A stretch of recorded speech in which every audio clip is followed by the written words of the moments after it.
السلام علیکم جی قرآن کلاس کے ساتھیوں، اللہ کی بات سننے والوں، آج ہم سورہ المائدہ اس کی آیت نمبر 94 سے سٹارٹ کرنے جا رہے ہیں۔ اعوذ باللہ من الشیطان الرجیم، بسم اللہ الرحمن الرحیم۔ یا ایہا الذین آمنو، اے وہ لوگو جو اللہ کی بات مانتے ہو، لیبلونکم اللہ پاک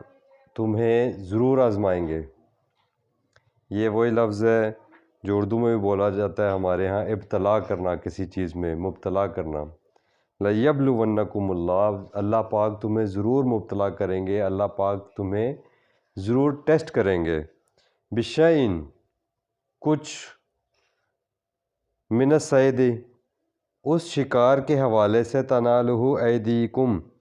جن پر تم اپنے ہاتھوں سے گرفت کر سکتے ہو، تنالہ جہاں تک پہنچ جائے، ایدیکم تمہارے ہاتھ۔ یہ اللہ تعالیٰ نے اس میں سورہ مائدہ کی پہلی آیت میں بھی اللہ تعالیٰ نے یہی بات کہی تھی کہ اے ایمان والو، یا ایھا الذین آمنو اوفوا بالعقود احلت لکم بہیمۃ الانعام الی ما یتلی علیکم غیر محلی الصید وانتم حرم، کہ جب تم احرام کی حالت میں ہو تو تمہیں شکار کی اجازت نہیں ہے، آپ شکار نہیں کر سکتے احرام کی حالت میں۔ یہ وہی بات دوبارہ پھر کی جا رہی ہے کہ اب وہ جو وہاں پر منع کیا تھا نا کہ احرام کی حالت میں شکار نہیں کرنا، تو اب اللہ تعالیٰ نے جب کوئی حکم دیتے ہیں نا اللہ پاک، تو اللہ پاک ہمیں یہ دعویٰ ہمارا چیک کرنے کے لیے کہ جو ہم کہتے ہیں نا کہ ہم نے اللہ کی بات کو مان لیا، ہم اللہ کی بات پر ایمان لے آئے، ایمان کا مطلب ہے مان لینا، تو اللہ پاک اس دعوے کو ٹیسٹ کرتے ہیں۔ جیسے ایک اسٹوڈنٹ کو ٹیچر سارا سال پڑھاتے ہیں اور اسٹوڈنٹ کہتا ہے کہ جی مجھے سب کچھ سمجھ آ گیا، یا سارا کورس کمپلیٹ کر لیا اور مجھے اب سب آتا ہے، تو اس سب آنے کا ایک ٹیسٹ ہوتا ہے، ایک امتحان ہوتا ہے۔ وہ امتحان بتاتا ہے دراصل کہ وہ اسٹوڈنٹ کہاں پہ کھڑا ہے، امتحان بتائے گا کہ اس کی گریڈنگ کہاں پر ہے، اس نے کتنا سیکھا، کتنا اس نے پک کیا، اور کتنا اس نے جو سیکھا اس کو کس طریقے سے اپنے اس کا رپلائی وہ کر رہا ہے، یعنی اس نے اس کو کیا سمجھا ہے۔ اللہ پاک نے جو قرآن، جو ہدایات انسانیت کو دیں، جن انسانوں نے کہا کہ اللہ پاک آپ کی ہدایات ہم تک پہنچیں اور ہم نے ان کو مان لیا، اور اب ہم ان کے مطابق اپنی زندگی گزارنے کی کوشش کریں گے، تو اللہ تعالیٰ نے کہا کہ ٹھیک ہے، میں نے کچھ چیزیں تمہارے اوپر حلال کر دی ہیں اور کچھ چیزیں تمہارے اوپر حرام کر دی ہیں۔ ظاہری طور پر تو یہ ایک حلال اور حرام کا ایک حکم ہے جو کہ یہ بتاتا ہے کہ اللہ تعالیٰ نے کچھ چیزوں سے روک دی اور کچھ چیزوں کے اجازت دے دی۔ جب ہم ان چیزوں کے حوالے سے اس کی ڈیپتھ میں جاتے ہیں تو وہاں ہمیں ان کے حلال اور حرام ہونے کی لاجکس بھی ملتی ہیں، ریزننگز بھی ملتی ہیں، لیکن اس سب کے باوجود اللہ تعالیٰ اس بات کے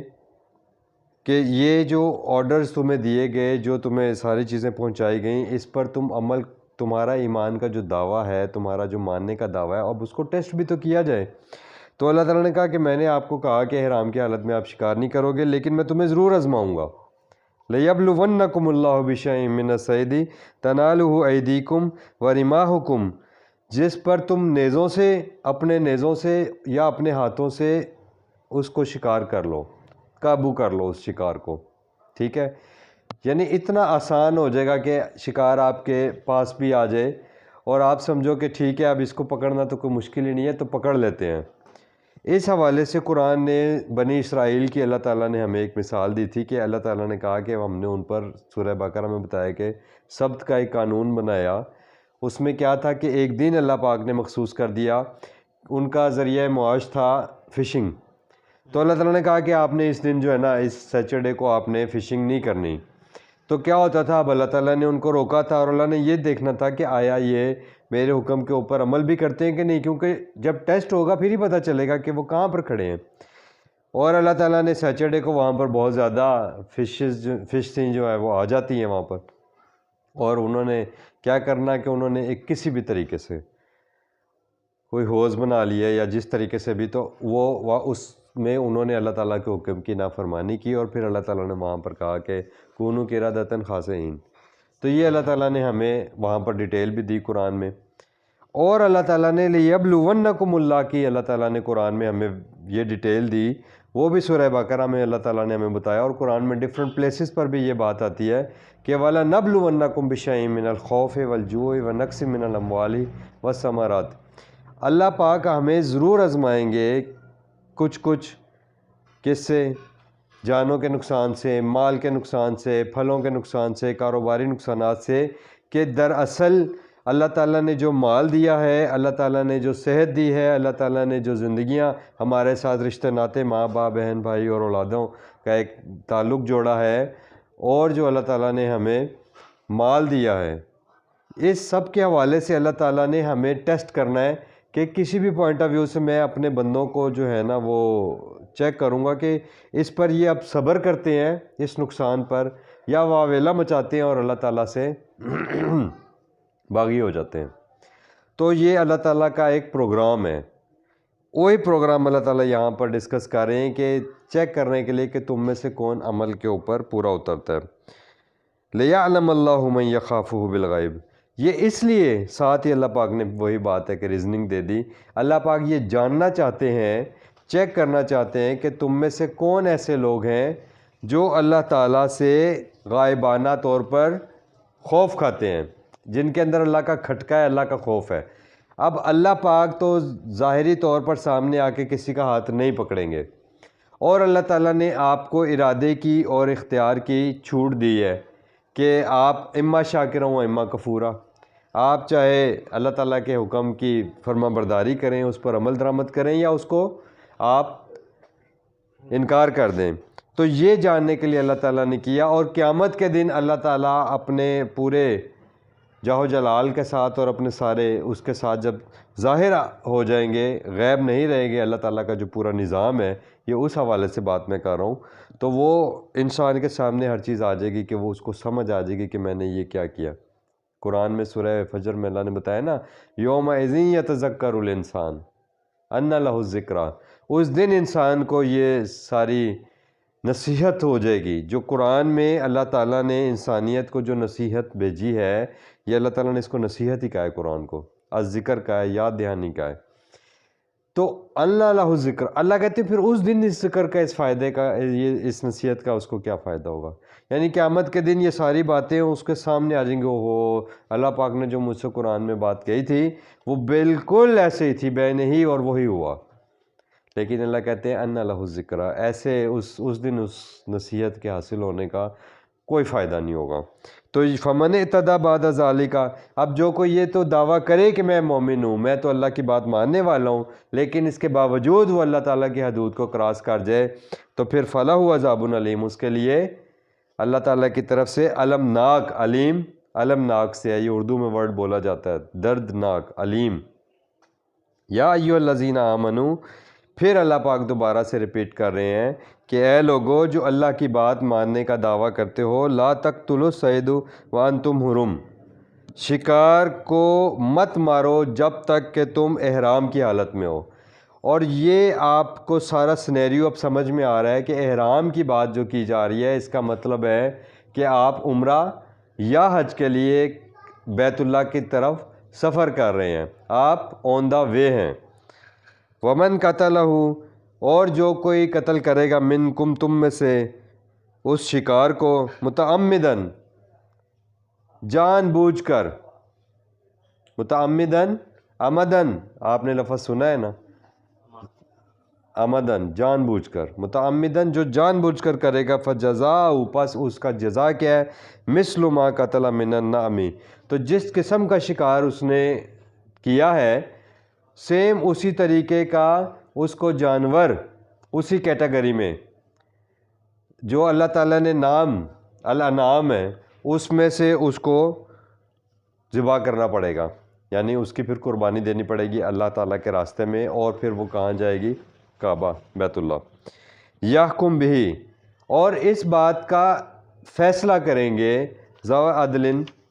دو ایسے لوگ جو عدل کرنے والے ہوں، منکم، ہدین بالغ الکعبہ، وہی بات آ گئی۔ اور وہ جو قربانی ہے وہ کہاں پہنچائی جائے گی؟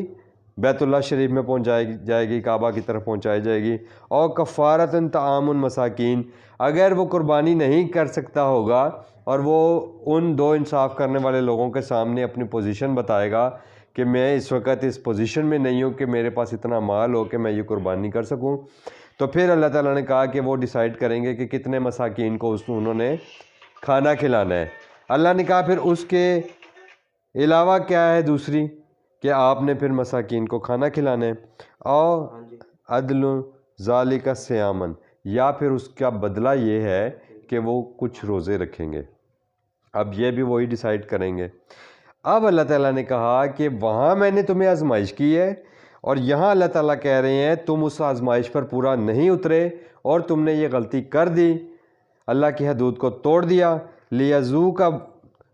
اس لیے اللہ تعالیٰ نے تمہارے اوپر یہ پنلٹی رکھی ہے قربانی کی یا مساکین کو کھانا کھلانے کی یا روزے رکھنے کی، تاکہ تم چکھو وبال امرہ، اس کا وبال جو تم نے کام کیا اللہ تعالیٰ کا حکم توڑ کر۔ عفی اللہ عما سلف، ہاں اس سے پہلے اللہ کا حکم تمہارے تک پہنچنے سے پہلے جو ہو چکا وہ گزر گیا۔ ومن عادا، ہاں اگر اب بھی کوئی دوبارہ یہ کام کرے گا، ایسا کوئی کام کرے گا، فینتقم اللہ منہ، پس وہ انتقام لے گا اللہ اس سے اس بات کا۔ ٹھیک ہے بیٹا، واللہ عزیز ذو انتقام، اور اللہ غالب ہے انتقام لینے پر۔ احل لکم، سٹاپ کر کے صید البحری، اللہ تعالیٰ نے حلال کر دیا ہے تمہارے لیے، احل لکم صید البحری وطعامہ، ہاں اگر آپ سمندر کے اندر ہیں، سفر کر رہے ہیں، تو وہاں پر آپ کے لیے احرام کی حالت میں بھی شکار جائز ہے، یہ حلال ہے۔ احل لکم صید البحری، سمندر کا، دریا کا تم پر حلال ہے، وطعامہ، وہ اور اس کا کھانا بھی تم پر حلال ہے، متاع لکم، وہ تمہارے لیے اللہ تعالیٰ کی طرف سے ایک متاع ہے، کھانا ہے اور ساز و سامان ہے، وللسیارۃ، اور تمہارے قافلے کے لیے، وحرم علیکم صید البر، اور تم پر حرام ہے جو خشکی کا شکار ہے یعنی زمین کا شکار ہے، ما دمتم حرمن، جب تک کہ تم احرام کی حالت میں ہو، واتقوا اللہ الذی الیہ تحشرون، اور تمہیں چاہیے کہ اللہ کو مد نظر رکھو، اللہ کی خوشنودی کو اپنا مقصد اور مطلوب بناؤ، اللہ کی رضا اور رغبت کی طرف توجہ رکھو، کیونکہ تمہیں اسی کے پاس ایک دن جمع ہونا ہے اور اپنے ان تمام اعمال کا حساب کتاب دینا ہے۔ جعل اللہ الکعبۃ البیت الحرام، اب اللہ تعالیٰ بتا رہے ہیں کہ یہ سارا سنیریو جس میں بات ہو رہی ہے، دراصل اللہ تعالیٰ کا اس میں ایک اور پروگرام بھی ہے، اور وہ کیا ہے کہ جعل اللہ الکعبۃ، اللہ تعالیٰ نے اس کعبے کو البیت الحرام، جو کہ بیت الحرام ہے، بیت الحرام قیاما للناس، وہ لوگوں کے معاشی سرگرمی، تو انسانیت کے اللہ تعالیٰ نے قیام کا ذریعہ بنایا ہے، والشہر الحرامی، اور یہ جو حرمت کے مہینے ہیں ان کو بھی، والہدیہ والقلائد، اور قربانی، اور ان قربانی کے لیے جو جانور جن کو مخصوص کر دیا جاتا ہے، جن کو بطور نشانی پٹے بندے ہوتے ہیں کہ یہ قربانی کے لیے ہیں، اللہ تعالیٰ کہہ رہے ہیں کہ یہ جو سارا نظام ہے نا، یہ اللہ تعالیٰ نے بیت اللہ کا عمرہ، حج اور جانوروں کی قربانی کو حرمت کے ان 4 مہینوں میں جس میں جنگ بندی اللہ تعالیٰ نے کی ہوئی ہے۔ آپ کو معلوم ہے نا، حرمت کے مہینوں کا اس وجہ سے اہمیت ہے کہ اس میں جنگ نہیں آپ کر سکتے، شوال، ذیقعد، ذی الحج، محرم، ان 4 مہینوں میں آپ عرب کے علاقوں میں آپ وہاں پر جنگ بھی آپ کو الاؤ نہیں ہے۔ تو اللہ تعالیٰ نے یہ ایک زبردست معاشی، سماجی اور معاشرتی فلاحی سرگرمی کا ایک عظیم اللہ تعالیٰ نے مرکز بنایا ہوا ہے اس بیت اللہ کو، اور لوگ وہاں پر آتے ہیں اور ایک دوسرے کے ساتھ ملاقاتیں کرتے ہیں، ڈفرینٹ ایریاز کے، ڈفرینٹ کلچر کے لوگ وہاں پر ملتے ہیں، اور وہاں سے وہ اللہ تعالیٰ نے کہا تھا نا کہ وَاتَّخِذُوا مِن مقام ابراہیم مصلی، تو ابراہیم کے مقام سے یعنی بیت اللہ سے نماز کا طریقہ سیکھیں، قربانی اور یہ سارے سنت کے عوامل وہاں سے سیکھ کر پھر اپنے اپنے علاقوں میں جائیں۔ تو وہ ایک مرکز ہے، اور آپ کو پتہ اس کی ایک حیثیت جو ہم نے بڑی ڈیٹیل سے الحمدللہ سورہ بقرہ دوسرا پارہ جب سٹارٹ ہوا تھا، اور وہاں پر جو بیت اللہ کے حوالے سے اللہ تعالیٰ نے قبلے کی بات کی تھی، تو وہاں پر بھی میں نے آپ کو بتایا تھا اللہ تعالیٰ نے پوری انسانیت کو ایک مرکز کے ساتھ جوڑ دیا۔ اور وہاں میں نے آپ سے یہ بھی بات کی تھی کہ دیکھیں یہ انٹرنیٹ تو آج آیا، اور انٹرنیٹ کے آنے سے دنیا کے پاس ایک ٹرمینالوجی آئی کہ گلوبل ولیج بن گئے اب دنیا، گلوبل ولیج، کہ یہ اب ایک ہی ولیج ہے۔ ابھی آپ یہاں سے پوری دنیا میں جہاں سے بھی لمحے میں ایک آپ رابطہ کر لیتے ہیں۔ 1400 سال پہلے جب محمد رسول اللہ صلی اللہ علیہ وسلم تشریف لائے، ان کی ذات، قرآن، بیت اللہ، یہ اللہ تعالیٰ نے بتایا کہ جو خانہ کعبہ ہے یہ پوری انسانیت کے لیے مثابۃ للناس، سورہ بقرہ میں اللہ تعالیٰ نے بتایا، یہ مرکز بنا دیا اللہ تعالیٰ نے۔ تو اس مرکز کی وجہ سے پوری انسانیت ایک ہی پلیٹ فارم پر اکٹھی ہو گئی۔ ذالک لتعلموا ان اللہ یعلم، اور یہ اللہ تعالیٰ نے سارا اس حج، عمرہ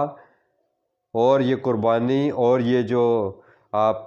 حرمت کے مہینے، اس کا نظام اللہ تعالیٰ نے اس لیے بنایا کہ تاکہ تم یہ بات تمہارے علم میں آ جائے، تم یہ بات جان لو کہ ان اللہ یعلم ما فی السماوات و ما فی الارض، اللہ تعالیٰ جانتا ہے، ان اللہ یعلم ما فی السماوات و ما فی الارض، کہ بے شک اللہ پاک جانتے ہیں جو کچھ آسمانوں اور زمین میں ہے، وَأَنَّ اللَّهَ بِكُلِّ شَيْءٍ عَلِيمٌ، اور یہ کہ اللہ تعالیٰ کا علم ہر چیز کے اوپر احاطہ کیے ہوئے، ہر چیز کا حقیقی علم اللہ ہی کے پاس ہے۔ اعلموا، یہ جان لو، ان اللہ شدید العقاب، کہ اللہ تعالیٰ کی پکڑ بڑی سخت ہے، وَأَنَّ اللَّهَ غَفُورٌ رحیم، اور دوسری طرف اگر تم اپنی غلطیوں سے، اپنے گناہوں سے معافی مانگ لیتے ہو، توبہ کر لیتے ہو، واپس پلٹ آتے ہو اللہ کی طرف، تو اللہ تعالیٰ غفور الرحیم بھی ہے۔ لیکن اگر آپ ضد پر اڑ جاتے ہو، اللہ تعالیٰ کے مخالف چلے جاتے ہو، اللہ تعالیٰ کی بات کو جان بوجھ کر، سمجھ کر، سیکھ کر، اور پھر اس سے ہٹ درمی برتتے ہو اور اس سے بغاوت کرتے ہو، تو پھر اللہ تعالیٰ انتقام لینے میں اور پکڑ میں شدید ہے۔ ما علی الرسول الا البلاغ، یہ ہے اللہ تعالیٰ کی وہ بات جو اللہ تعالیٰ نے آپ کو اور مجھے سمجھا دی کہ ہمارے رسول محمد رسول اللہ خاتم النبیین کے ذمے کیا ہے، الا البلاغ، ما سوائے اس کے کہ تم تک اللہ کا پیغام یعنی قرآن اور اس پیغام پر عمل کر کر تم تک قرآن و سنت کو پہنچا دیں، یہی ہمارے رسول صلی اللہ علیہ وسلم کی ذمہ داری ہے۔ اس کے علاوہ ہمارے رسول صلی اللہ علیہ وسلم کی کوئی اور ذمہ داری نہیں ہم نے لگائی۔ وہ تمہارے کسی عمل کے جواب دہ نہیں ہے، وہ تمہارے کسی عمل کے لیے ذمہ دار نہیں ہے۔ اور اللہ تعالیٰ نے رسول اکرم صلی اللہ علیہ وسلم کے حوالے سے قرآن میں ہمیں بے شمار جگہ پر کہا کہ اے نبی ان کو بتا دو کہ وما انا علیکم بوکیل وما انا علیکم بحفیظ، اور میں اللہ تعالیٰ کی طرف سے نہ تو تمہارا وکیل ہوں نہ میں تمہارا حفیظ ہوں۔ اور اس طرح کی اور بھی بے شمار آیات قرآن میں موجود ہیں جس میں کہا کہ اللہ کے سوا تمہیں کوئی تمہارا نہ کوئی ولی ہے اور نہ ہی کوئی نصرت کرنے والا ہے، مددگار ہے۔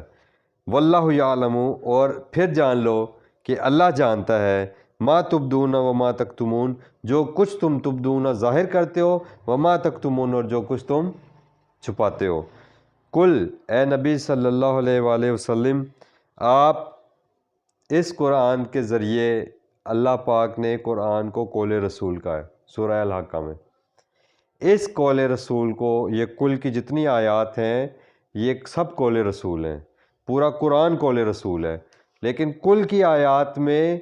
آپ کو یہ اشارہ بھی ملتا ہے کہ رسول اکرم صلی اللہ علیہ وسلم سے اللہ تعالیٰ نے زور دینے کے لیے یہ بات کہ انسانیت کو پتہ چل جائے کہ محمد رسول اللہ صلی اللہ علیہ وسلم نے یہ بات ہمیں وضاحت کے ساتھ بیان کر دی کہ کل، اے نبی علیہ وسلم ان کو بتا دیجئے کہ لا یستوی، کہ نہیں یستوی برابر ہو سکتا، الخبیث خبیث ناپاک، والطیب اور طیب، طیب میں نہیں پاک، اور پاک کا اپوزٹ کیا ہوا، ناپاک۔ اللہ تعالیٰ کہہ رہے ہیں کہ پاک اور ناپاک برابر نہیں ہو سکتے۔ تو اب آپ خود سوچیں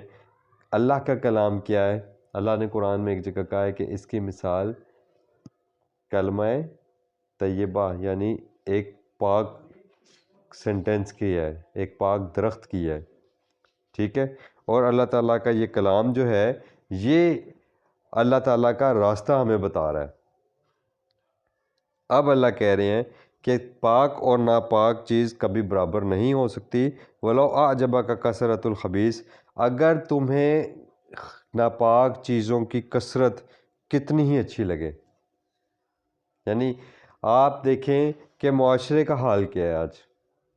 اللہ پاک کہہ رہے ہیں کہ جو معاشرے میں زیادہ لوگ ہوں گے، زیادہ تعداد ہوگی، کثرت ہو، اور تم یہ سمجھو کہ کثرت کا کسی راستے کے اوپر ہونا، راستہ ہدایت پر ہونا، یہ کرائٹیریا، تو یہ کوئی کرائٹیریا نہیں ہے۔ اللہ تعالیٰ نے کہا ہے کثیراً، قرآن میں بار بار یہ لفظ آیا ہے کہ اکثرہم فاسقون، اکثرہم لا یعقلون۔ اکثریت کے حوالے سے اللہ تعالیٰ نے قرآن میں ہم سب کو اویئر کیا ہے کہ بی اویئر، کبھی کثرت کو دیکھ کر اس کے پیچھے نہیں چلنا تم نے۔ کثرت سچ کا، حق کا کرائٹیریا نہیں ہوتی، یہ اللہ پاک کا کرائٹیریا ہے۔ قرآن حق کا، سچ کا،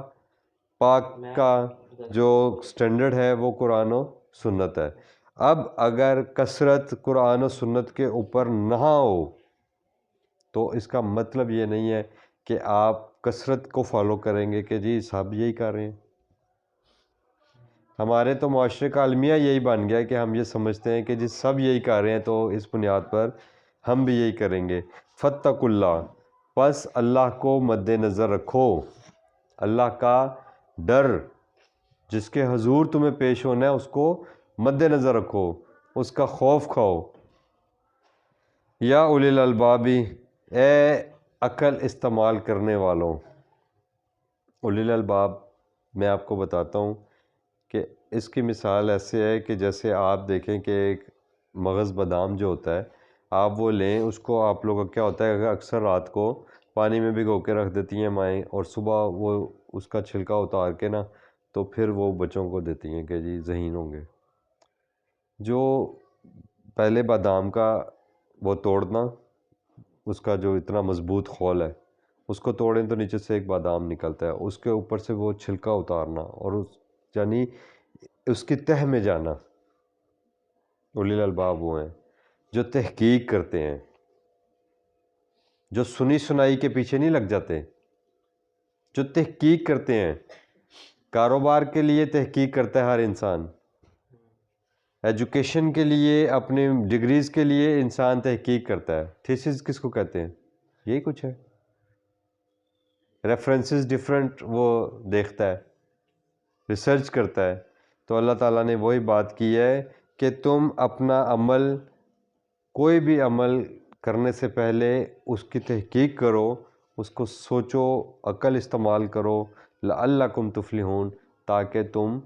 فلاح پا سکو، تاکہ تم کامیاب ہو جاؤ۔ تو کامیابی کے لیے اللہ تعالیٰ نے کہا ہے افلا یتدبرون القرآن، تمہیں کیا ہو گیا ہے کہ تم قرآن میں غور و فکر نہیں کرتے، تدبر نہیں کرتے۔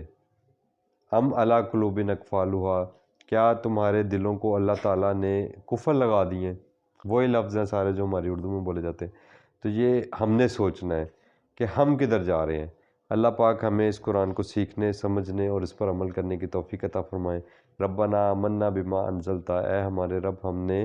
مان لیا اس قرآن کو جو آپ نے ہماری طرف نازل کیا، واتبعنا الرسول، اور ہم نے محمد رسول اللہ صلی اللہ علیہ وسلم کی اتباع کی، فاکتبنا مع الشاہدین، اور اے اللہ ہمیں اس قرآن کو انسانیت تک پہنچانے